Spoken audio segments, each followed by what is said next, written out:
chỉ vậy ule kan nung oi lo phô na chan hi ke ma ni theu in chik ta ila kan be sei le kan duang kan chung a thlen lo wang te kan nei phak lo le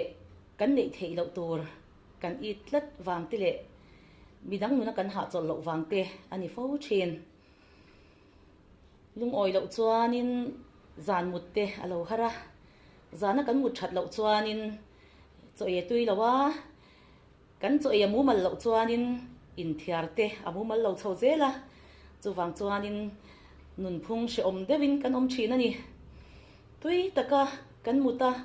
cho kan ei theinan kan tlin tok le phak tok pathian min pek tok ang zela hian lung oi zir thinang u midang te phei chu kan thunun theilo an nu na ha chol kha tum lo lo lo ang u miswal le lut tuk te po kha keima ani lam talin rempui tumila ti chuanin lung oi takin kanom thei don ani keipo tuna hianin ngei me kaneya mase kanin hu chang te hianin nui chungin thadawin ka bezia zel in ngei to na kalaya hanin mel rum vel kha ape yom lo ka tia hun man wa mule